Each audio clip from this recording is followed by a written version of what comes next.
President Trump says he could sign a new immigration executive order this week after an appeals court upheld a suspension of his original order barring immigration from 7 majority Muslim countries.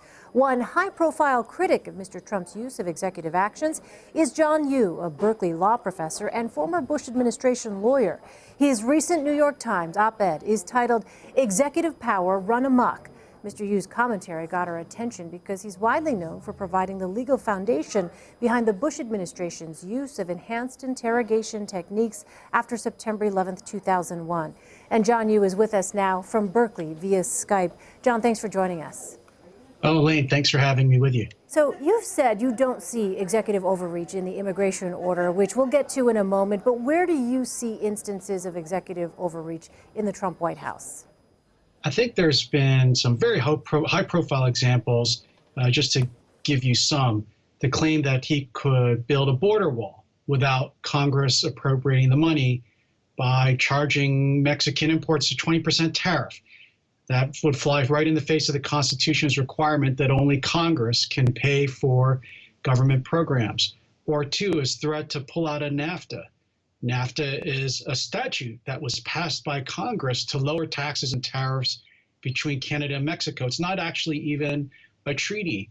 And then, of course, the third one we've all been talking about has been his immigration order, where I think some parts of the order are legal, but some parts might be unconstitutional, particularly its treatment of green card holders, or what is known legally as permanent resident aliens, and its potential use of religion as a way to distinguish between aliens who are allowed to enter the United States and aliens who can't.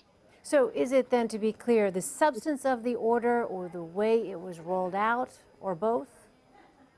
I'm afraid it's both. I think that the order was done in such a hasty way.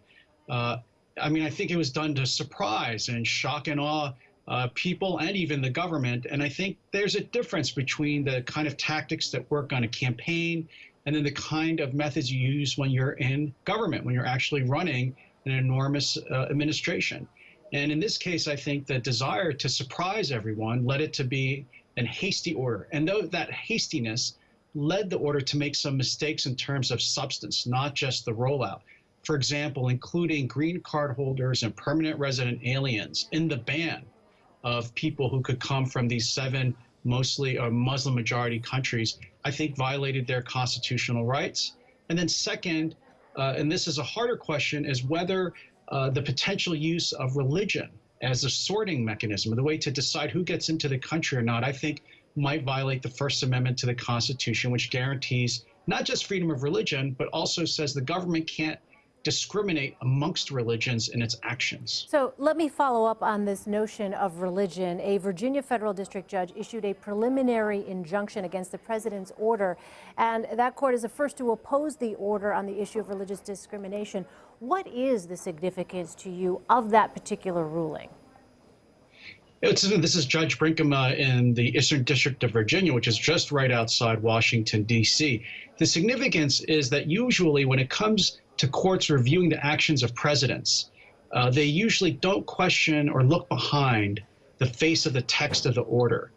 In this case, in order to reach the issue, and on the face of the text of the order, it actually just refers to the list of nations. It doesn't say anything about religion in terms of blocking people from coming to the country. So what a court is doing here, and that's very significant, is a court is saying, I can look at the motivation, the hidden motive that the president might have had when he issued the order. And I suspect it might be religiously oriented. That's quite significant, even unprecedented. A court has never really done that before to a president's executive order. And help our viewers understand the background here, which the court cites. These were statements by Donald Trump, then candidate Donald Trump himself, as well as an advisor to him, Rudy Giuliani.